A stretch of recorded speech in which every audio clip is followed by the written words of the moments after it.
자, 오늘 본문을 통해서 거룩한 기초를 세우라 라는 제목으로 말씀의 은혜를 같이 나누겠습니다.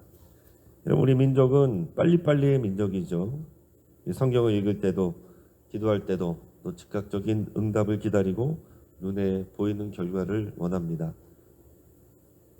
그래서 이것이 빨리 되지 않으면, 빨리 눈에 보이지 않으면 우리는 조급해하거나 실망하거나 우리 열정이 식기도 합니다.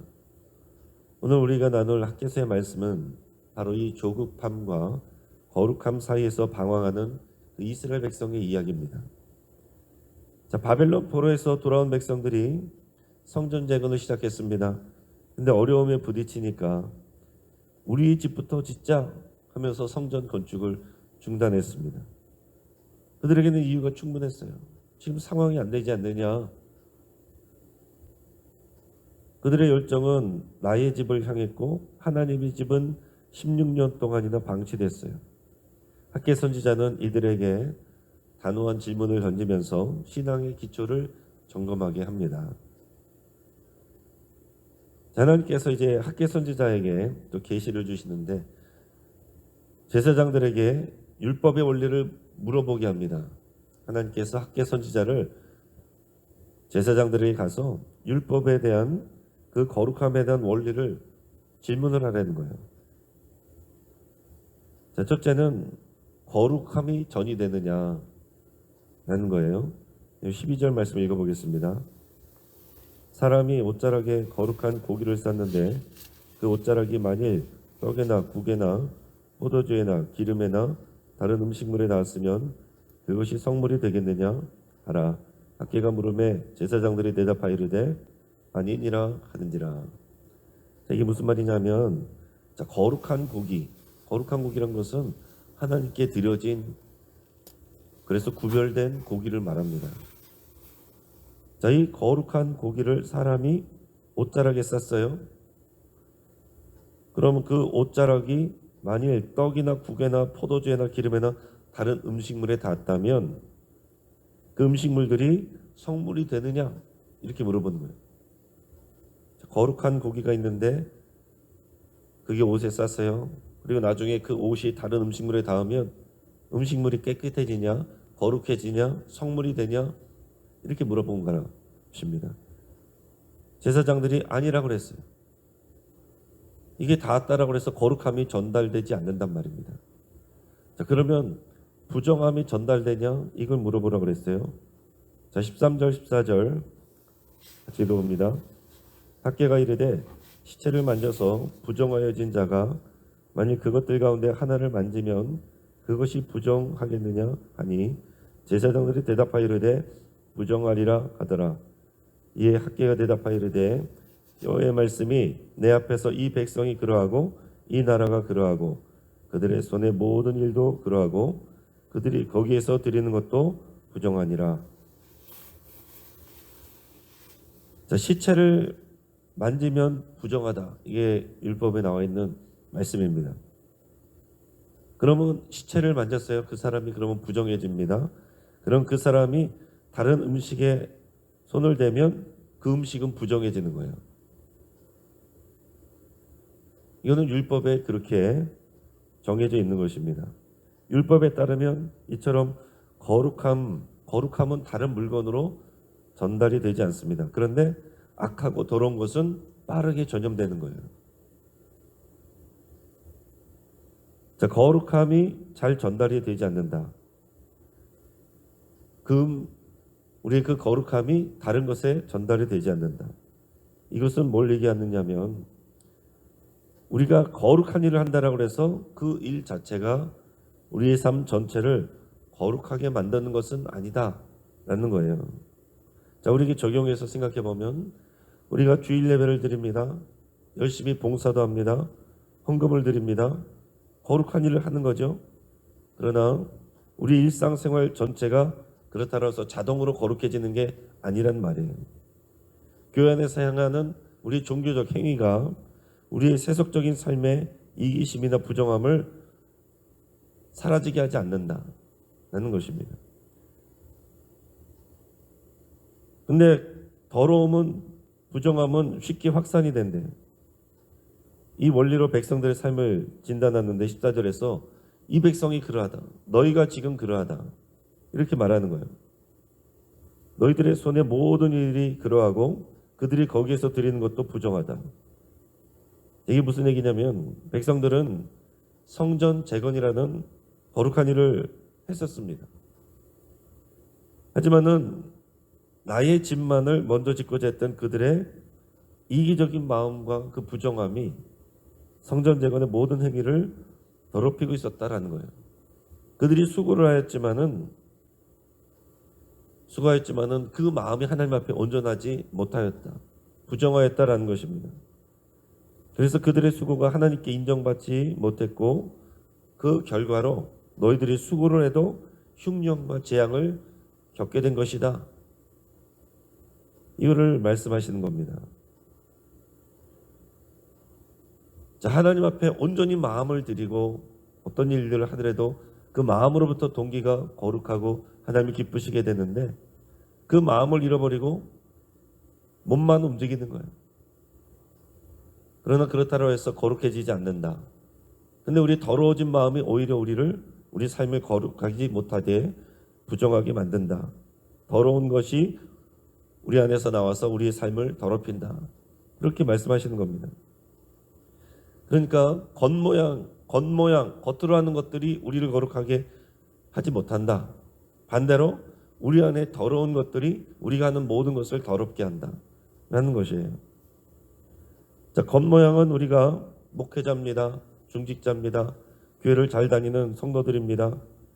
하지만 그 마음속의 동기는 인정받고 싶은 마음, 욕심, 탐심, 물질적 성공에 대한 또 탐심과 다른 사람들 비교하는 미움, 이런 것들이라면 우리들이 열심히 하는 모든 헌신, 이것은 부정함의 전염에 대해서 하나님이 기뻐하시지 않는다는 말씀을 하시는 겁니다. 우리 삶의 동기를 거룩하게 재건하라는 뜻이에요. 그러니까 우리가 열심히 하는데 사람들에게 잘 보이려고, 그러나 그 속마음은 하나님을 기뻐하지 않고 하나님이 기뻐하시는 것을 하지 않습니다. 하나님이 기뻐하시지 않는 것을 해요. 그러나 겉으로는 우리가 열심히 하고 있습니다. 그렇다고 거룩하지 않다라는 거예요. 하나님은 우리의 속에서부터 거룩하기를 원하십니다. 어느 한 마을에 사람들이 식소를 쓰는 우물이 있었어요. 마을 사람들은 매일 귀한 항아리를 가져다가 정성껏 물을 길어서 마셨습니다. 그런데 어느 날 누군가 그 우물에 극소량의 맹독성 독극물을 부었다고 해보세요. 마을 사람들이 여전히 정성껏 물을 길어서 마신다고 해보세요. 그럼 어떻게 되겠습니까? 이 소식을 들은 지혜자가 말을 했습니다. 여러분, 아무리 여러분들이 값나가고 귀한 항아리를 쓰고 아무리 깨끗한 옥돌로 정수기를 만든다고 하더라도 우물물 자체가 오염이 됐는데 마시는 물이 깨끗해질 수 있겠습니까? 여러분, 우리 신앙생활, 정성껏 물 깃는 행위, 우리들 눈에 보여지는 신앙생활이에요. 신앙생활과 수고하는 일들, 또 봉사들, 이런 모든 것들을 포함합니다. 이것이 아무리 거룩한 겉모습을 갖췄어도 그 근원인 우리 마음의 우물, 그 우리 우물 속에 있는 동기가 탐심이나 이기심이나 미움이라는 독극물이 들어있다면 우리가 행하는 모든 것은 오염될 수밖에 없다 하는 것입니다. 하나님은 우리의 행위보다 우리 마음의 근원을 먼저 정화시키기를 원하십니다. 우리 개인의 삶도 그렇고 교회도 마찬가지고 우리가 눈에 보여지는 것들이 잘 돌아가는 것보다 더 중요한 것은 우리 마음이 하나님 앞에 바로 서는 거예요. 우리 마음이 서로를 사랑하는 마음으로 연결되는 거예요. 그리고 나서 하나님께서는 지금 상황이 그렇다는 것을 말씀해 주시고서 그러나 새롭게 시작하시는 하나님의 은혜에 대해서 이제 말씀을 주십니다. 자, 15절 말씀 16절까지 같이 읽겠습니다. 시작. 이제 원하건대 너희는 오늘부터 이전 곧 여호와의 전에 돌이 돌 위에 높이지 아니했던 때를 기억하라. 그때는 20고루 곡식 더미에 이른즉 10고루뿐이었고 포도즙 틀에 50고루를 기르러 이른즉 20고루뿐이었느니라. 무슨 말입니까? 돌이 도리에 놓이지 아니했던 때, 이때는 어떤 때냐면 성전 건축을 중단하고 자기 집 짓느라고 그 마음이 빼앗겨 있던 그때를 말하는 거예요. 그때 너희가 열심히 일했는데 결과가 어땠냐? 20고루 곡식 더미에 이르는데 10고루뿐이 없었다. 포도즙 틀에 50고루를 기르러 이뤘는데 20고루뿐이 없었다. 장사가 안 되는 거예요. 쉽게 말해서. 열심히 일한 만큼 결과가 안 나오는 것입니다. 그러니까 사람들은 생각해요. 경제가 불황이니까 더 열심히 해야 된다. 그러니까 성전에 내가 힘쓸 시간이 없다.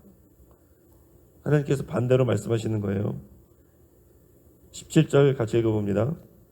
만군의 여호와가 말하노라. 내가 너희 손으로 지은 모든 일에 곡식을 마르게 하는 재앙과 깐부기 재앙과 우박으로 쳤으나 너희가 내게로 돌이키지 아니하였느니라. 자, 열심히 했는데, 열심히 한다고 하는데 하나님을 떠나서 아무리 열심히 일해도 하나님께서 도와주시지 않으면 아무것도 안 되는 거예요. 하나님이 곡식을 마르게 하는 재앙을 주고 깐부기 재앙을 주고 우박으로 쳤어요. 그것은 하나님만이 우리의 공급자시고 도와주시는 분이시고 우리에게 결과를 주시는 분이십니다. 돌이키게 하시려는 거였는데 너희는 내게로 돌이키지 아니하였다. 이렇게 말씀을 하시는 겁니다. 자, 그런데 그 다음에 좋은 말씀을 주세요. 18절 19절 같이 읽습니다. 시작. 너희는 오늘 이전을 기억하라.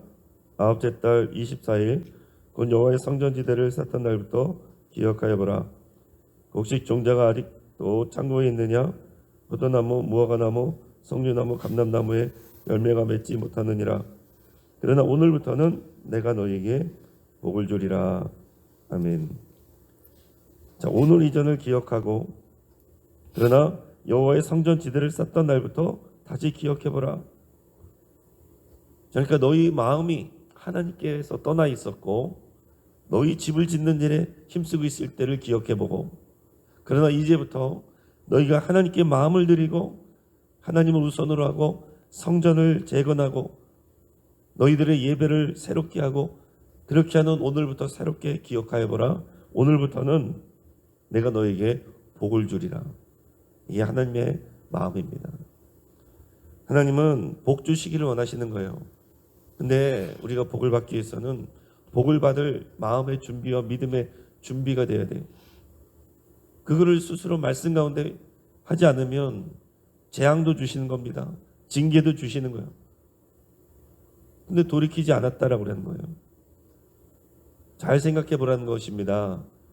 여러분, 우리가 어려운 일이 있고 힘든 일이 있고 급한 일이 있을 때 기도를 미뤄요. 예배를 미뤄요. 섬기는 일도 미룹니다. 그러나 내가 힘쓰고 수고할 때 하나님이 일하시지 않으면 될 것도 안 된다는 얘기예요.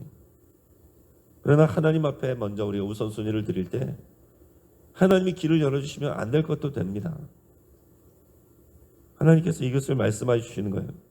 그러면서 이제부터는 내가 너에게 복을 주리라. 이때가 이 말씀을 주실 때가 언제냐면 학계의 말씀을 통해서 새롭게 성전 공사를 재개하던 때예요. 너희가 이제 마음을 하나님께 먼저 드리면 내가 오늘부터 너희에게 복을 주리라. 자, 그러면서 이제 그 다음에는 하나님의 말씀을 다시 임하셔서 그 리더에 대한 말씀을 주십니다. 20절에서 23절까지 말씀을 같이 읽겠습니다. 그달 24일에 여호와의 말씀이 다시 학개에게 임하니라. 이르시되 너는 유다 총독 스룹바벨에게 말하여 이르라. 내가 하늘과 땅을 진동시킬 것이요 여러 왕국들의 보좌를 엎을 것이요 여러 나라의 세력을 멸할 것이요 그 병거들과 그 탄자를 엎드러뜨리니 말과 그 탄자가 각각 그의 동료의 칼에 엎드러지리라. 만군의 여호와가 말하노라. 살델의 아들 내 종 스룹바벨아, 여호와가 말하노라. 그날에 내가 너를 세우고 너를 인장으로 삼으리니 이는 내가 너를 택하였음이니라. 만군의 여호와의 말이니라 하시니라. 아멘. 자, 지도자인 스룹바벨에게 말씀하시는 거예요. 뭐라고 말씀하시냐면 내가 세상을 다 뒤엎을 것이고 진동시킬 거다. 세상은 큰 변화를 겪을 것이다. 난리가 날 것이다. 실제로 이제 그 제국사에 보면 역사적으로 이제 막 많은 변동들이 일어납니다. 그런 많은 난리와 난리 속에서도 내가 너를 지켜줄 것이다. 내가 너를 나의 인장으로 삼았다. 내가 너를 인장만지로 삼았다. 이렇게 말씀하신 거예요. 인장이란 건 뭐예요? 자, 왕이나 어떤 지도자가 어떤 문서 같은데 도장을 찍는 반지처럼 끼고 있다가 그 도장을 찍는 거예요. 그 인장 반지는 꼭 그 사람의 권위입니다. 그러니까 하나님께서 스룹바벨을 나의 인장으로 삼았다. 그만큼 스룹바벨이 하나님 말씀에 순종하는 리더예요. 이건 우리에게도 주시는 말씀입니다. 우리가 하나님께 우선순위를 드리고 하나님을 기쁘시게 하면 내가 너희를 인장으로 삼겠다. 세상은 계속 지금 경제 위기를 얘기하죠. 정치적 위기가 있죠. 국제사회 어지럽죠. 큰일 났어. 어려울 거야. 다들 얘기하지만 주의 말씀 앞에 서고 순종하는 자들에게는 하나님께서 지키시고 내가 너희를 인장으로 삼겠다. 신뢰 말씀을 주시는 겁니다. 여러분, 우리는 세상이 돌아가는 것에도 뉴스를 잘 들어야 되지만 거기에 너무 흔들려서도 안 됩니다. 그것만 듣고 말씀 앞에 뿌리를 내리지 못하면 늘 두려움 가운데 있고 하나님 앞에 진중하게 있지를 못해요. 근데 하나님 앞에 기도 났는데 세상 소식이 귀를 닫고 있으면 세상이 어떻게 돌아가는지를 모르고 대처를 하지 못합니다. 우리가 세상의 소식을 뉴스를 들으면서도 하나님의 말씀을 통해서 우리가 마음의 평안을 얻고 또 세상을 그렇게 대해야 돼요. 세상 속에서 우리가 소금과 빛의 역할을 감당하려면 우리가 그 말씀 안에서 하나님의 나를 인장 삼으셨다는 담대함을 가지고 그 믿음을 가지고 세상 속에서 나가서 영향력을 미치고 탁월함을 내보여야 됩니다. 그것이 하나님께서 우리를 사용하시고자 하는 하나님의 방식이에요. 말씀을 정리합니다. 어떤 사람이 보석 세공사를 찾아가서 나에게 자랑스러운 반지를 만들어 달라고 그랬어요. 근데 그 세공사가 이렇게 말했습니다. 당신의 인장 반지는 내가 진흙 더미로 만들겠습니다. 다이아몬드로 만들 수도 있겠지만 나는 진흙 더미로 만들겠습니다. 왜냐하면 다이아몬드는 너무 단단해서 조각하기가 어렵지만 이 진흙 덩어리는 제가 원하는 어떤 모양으로든 빚을 수 있기 때문입니다. 그렇게 말을 했습니다. 지금 뭘 얘기하고자 하는 것이냐면 우리는요, 우리가 다이아몬드가 되기를 원합니다. 빛나기를 원해요. 그러나 하나님께서 정말로 사용하시는 사람은 부족하고 보잘것없어 보여도 약점이 많은 진흙 덩어리 같아도 하나님 손에 붙들려서 하나님의 뜻에 순종해서 빚어지는 사람, 하나님 앞에 항복하고 하나님께 붙들린 사람, 그 사람을 사용하십니다. 교회 안에서도 실력 있고 잘 나가는 사람이 아니라 순종하는 사람이 쓰임받는 거예요. 사랑하는 여러분, 오늘부터 우리의 마음의 성전을 재건할 수 있길 바랍니다. 이 나라와 교회를 향한 기도의 뿌리를 깊이 내리고 주님께로부터 받은 1만 달란트의 은혜를 기억하면서 우리 모든 삶의 영역에서 거룩함이 부정함에 전염되지 않도록 깨어 쓰시기 바랍니다. 하나님은 오늘부터 순종하는 우리의 삶에 놀라운 복을 주리라 말씀하시는데 이것을 여러분들의 믿음으로 받으시고 우리를 하나님의 영원한 인장으로 삼아주실 것을 붙드시고 담대하시기를 주의 이름으로 축복합니다. 기도하겠습니다. 오늘 말씀을 붙잡고 함께 기도할 때 우리 마음의 동기가 하나님 앞에 깨끗해지기를 위해서 기도하겠습니다. 우리 마음 안에 있는 온갖 이기적인 것들, 교만한 것들, 미워하는 것들, 모든 것을 회개하고 기도할 수 있기 바랍니다. 새롭게 시작하실 하나님의 역사를 기대하며 감사드리시기 바랍니다. 다 망한 것 같아도 하나님이 시작하시면 그때가 시작이 되는 거예요. 오늘 이 시간부터 오늘부터 내가 복을 주리라. 이 말씀을 붙드시고 하나님의 인장으로 살아가는 우리의 삶이 되기를 여러분 기도하시기 바랍니다. 관우들을 위해서 같이 기도해 주시고 오늘 있을 늘푸른 대학, 갈릴리 전도대, 수요 예배, 또 새로운 3.1대1 교육, 또 모든 행사 가운데 하나님께서 함께해 주시도록 우리 한국교회, 또 영신교회 목회자들과 중직자들의 회개와 변화를 위해서 합심해서 함께 기도하겠습니다. 주여 한번 부르짖고 합심해서 함께 기도합니다. 주여.